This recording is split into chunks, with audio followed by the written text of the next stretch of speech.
E aí eu queria começar, Ana, entendendo assim, para a gente entender um pouquinho de contexto, de mercado, por isso que eu perguntei um pouco de quando que você acha Do que tempo, né? começou, né, essa percepção, assim, porque a gente até conversou, né? Já existe conhecimento, já é provado, Sim, né? já Já tem existem bastante tempo. muitas pessoas que estudam neurociência e tudo mais. Então, as relações humanas, né, impactam sim, né, em muitas coisas. É, mas eu vejo que é um movimento que começou a se dar de fato valor, ou tentar se aplicar de fato, de forma mais recente. Então, assim, o que você vê de diferença quando você estava na Forbrain, que você avaliava cientificamente essa relação com o produto, né, uma percepção de marca, ou seja, na minha visão, algo mais tangível, no sentido de, cara, é aplicado ao produto, né, no fim vai resultar em venda e tal.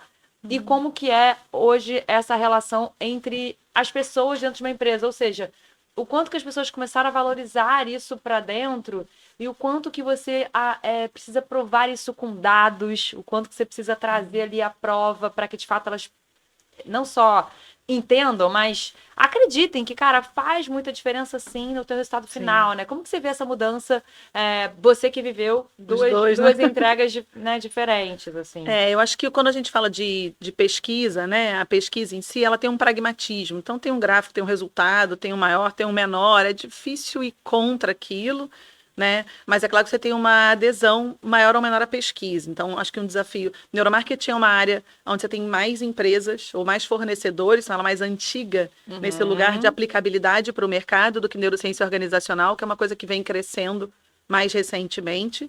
Então, vou dizer que tem mais tradição, é mais comum você ouvir falar, ainda sendo uma coisa nova, né? Mas tem um ponto aqui que é que você executa essa pesquisa, entrega essa pesquisa, analisa, não tem muito espaço para debate. Existe sim uma resistência com relação ao quanto a gente precisa investir em pesquisa de mercado. E aí, para todas as abordagens de pesquisa, mesmo quali, mesmo quant, né? A pesquisa tradicional que a gente diz, a gente não tem na América Latina, no Brasil, pelo menos não tinha quando ainda estava atuando nesse mercado, uma tradição muito grande de investir em pesquisa. Então, as pessoas confiam muito no feeling, vou dizer assim, né? Ou confiam muito na opinião individual, na conversa que eu tive com Eu acho três, que tem quatro. outras tretas para resolver antes, e isso Não coloca recurso isso é a nisso. cereja do bolo, não acham que é Isso, tão crucial. E exato. assim, eu que vi de empresas grandes, a gente usava muito, eu vejo que, cara, muda toda uma Muda tudo. decisão, muda uma rota inteira, né? As pessoas acham que né, uma coisa é um plus. O dia É que um eu nice estiver to nesse have que fala, nível, né? Bom, aí sim eu invisto. E não, tem que investir não. cedo, porque é onde vai fazer toda a diferença pro teu É o negócio. contrário, é o quanto você perde de dinheiro seguindo Uhum. caminhos que não vão trazer retorno, né? Então, a pesquisa, independente de qual, ela te ajuda a ter precisão e eficiência. Mas ainda assim, a gente vai esbarrar numa questão, que eu acho que é a questão que você vai também identificar na neurociência organizacional, que eu gosto de dizer que é o que a gente bota na caixinha do fator humano, né? Então, quando a gente entrega, quando a gente está negociando um serviço ou um trabalho de inovação que traz neurociência como aplicação, a gente precisa desmistificar a expectativa do ser humano como um ser majoritariamente racional. Então a gente aprende lá na escolinha, né, que o ser humano é o único animal racional, é isso que nos diferencia dos demais animais.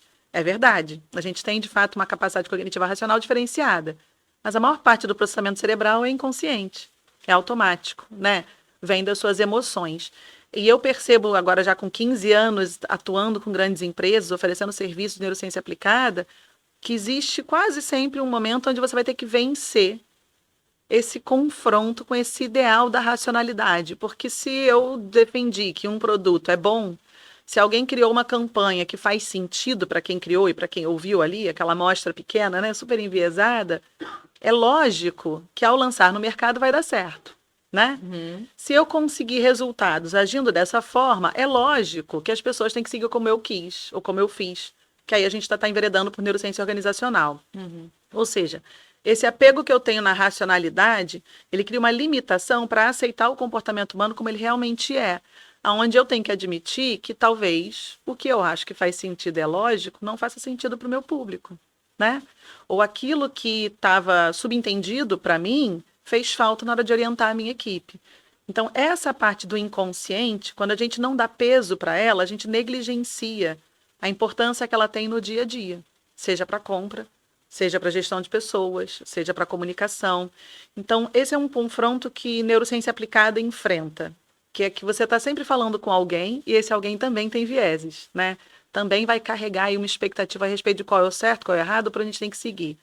Então, trazer a questão da referência da neurociência, dos artigos, dos estudos, eu acho que ajuda a vencer essa resistência natural, que é admitir que a gente é mais irracional, né, instintivo, intuitivo do que talvez a gente gostaria que fosse, e isso cria um limite para você oferecer serviços. Quando você sai da pesquisa e vai, né, eu também faço pesquisa, né, mais psicométrica, ou vai para a parte de consultoria, treinamento e desenvolvimento, de certa maneira, trazer evidenciação científica ajuda a baixar essa resistência. Então, eu senti mais facilidade, vou dizer assim, de oferecer serviços em neurociência organizacional do que neuromarketing, porque eles estão ali mais, tem um fluxo de demandas, é muito comum treinamento de liderança, é muito comum questões de comunicação, e a neurociência entra com uma forma diferente de fazer tudo isso, e a evidência científica... Fim da prova. Quando você vai lá e fala, olha, isso é assim, porque o cérebro funciona dessa maneira, e dá exemplos da vida real das pessoas, elas baixam a guarda. Então, os feedbacks que eu tenho, inclusive, de clientes, é que trazer neurociência como uma abordagem de treinamento ajudou a abrir a liderança para essa perspectiva dos aspectos emocionais, irracionais, inconscientes, que estão ali no dia a dia, dando trabalho. Porque você traz algo muito embasado, né? Porque aí você embasa. Porque o que eu sinto a minha dúvida, o que eu trouxe era no sentido assim, puxa, neuromarketing é uma coisa tão estabelecida, as pessoas acreditam, porque no final te traz resultado, te mostra de fato impacto no teu negócio, e por que elas ainda não acreditam tanto, talvez não esteja empregando a melhor palavra, mas não tem tanta percepção do quanto essa relação humana também vai impactar no seu resultado, né? Então, assim, cuidar cultura, disso, né? Dessas relações humanas e tal, que a neurociência já prova muito, né? Então, assim, você entende que essa... e aí você falou, pô, neuromarketing já está super estabelecido e neurociência organizacional nem tanto, né? Você tem mais oportunidades hoje, mas é uma coisa que é mais recente, né? Então, por que ainda não é tão disseminado, tem tanta percepção, uma boa percepção dos líderes, dos donos de negócio? Você acredita que seja uma questão cultural ou é uma questão de resistência mesmo? Tipo, cara, eu tenho uma dificuldade, então não vou me abrir para isso. Ou você acha que é uma falta de conhecimento, desconhecimento mesmo? O que você entende que ainda existe uma barreira que, por exemplo, o neuromarketing já não tem mais, né? Eu acho que é uma questão de fronteira cultural mesmo, de transformação cultural, né? A gente, nessa perspectiva da racionalidade humana, a gente criou um espaço que é o espaço de trabalho, que é associado especificamente à racionalidade, né? À produção. Então a gente falou assim, olha, aqui é da porta para fora, são os seus problemas, né? Aqui é trabalho. Aqui é uma relação pragmática. Então, quando a gente acreditou nessa cisão, né, entre vida pessoal e profissional, entre lado racional e lado emocional, a gente criou agora uma dificuldade de admitir, vou dizer assim, ou de reconhecer que não tem porta. Eu falo, não tem uma porta separando os aspectos emocionais e deixando elas lá do lado de fora. Você tem, mais ou menos, uma capacidade de autocontrole nesse sentido, né? Algo a ser treinado. Mas que num universo de ansiedade, de estresse, de pressão, fica bem prejudicado, inclusive. Então, eu acho que... a pandemia foi crucial para tirar esses limiares, exatamente, né? deixar isso bastante claro. Daqui a pouco, você estava dentro de casa fazendo uma call, né? Um vídeo com as pessoas, para o seu filho, você tem que falar para sua funcionária, enfim. Não, a vida, né, teve um choque, né, das realidades. Tudo misturou. Tudo misturado. Então, acho que tem... essa alienação, vou dizer assim, entre o que é do universo do trabalho racional, pragmático, objetivo, e aquilo que é da casa, que é emocional, que inclusive vai ser relacionado culturalmente a mulheres, né, ao gênero feminino. Tem várias questões aqui. Ela fez com que a gente não aprendesse a lidar com esses fatores. Então, conhecimento tem, estudo tem, mas eu não sei lidar com isso, né? A gente tem baixíssimo letramento emocional. Eu não sei reconhecer o que eu sinto. Eu não sei reconhecer o que você sente. E eu, mesmo que eu reconheça, eu não sei lidar com essa necessidade. Quer ver? Muitas vezes a gente vai fazer treinamento de liderança, a liderança vai falar assim, não, mas eu não tenho como resolver essas questões. Tão angustiado quanto o colaborador, né? Fala, mas não precisa resolver, precisa reconhecer. Não é para você resolver. Então você vê que é tão angustiante lidar com a emoção do outro e com a própria, que a pessoa, ela se fecha. Então eu acho que tem uma coisa de cultura, de desconhecimento de coisas que a gente, de fato, aumentou em conhecimento mais recentemente, né? A tecnologia teve que evoluir para entender mais sobre isso, ficava muito no campo da subjetividade, e esse campo ele tem aí, né, uma resistência, tem um preconceito, né, cultural. E agora, com a neurociência, você vai trazendo e vai mostrando, não, olha, é assim mesmo, tem um processo, tem um padrão, tem uma ativação cerebral, e não tem como fugir disso, vamos lidar com isso. Então, acho que tem um período de adaptação. E tem um outro fator, que é o quanto as empresas investem no trabalhador, né? A gente está mudando a maneira como a organização olha para essas pessoas. Por muito tempo ficou num lugar de, né, sistema, referência, recursos. Né? A gente fala recursos humanos, né? Então você coloca ali, tem uma troca, de novo, num olhar muito pragmático, e hoje você já entendeu. Hoje não, há algum tempo.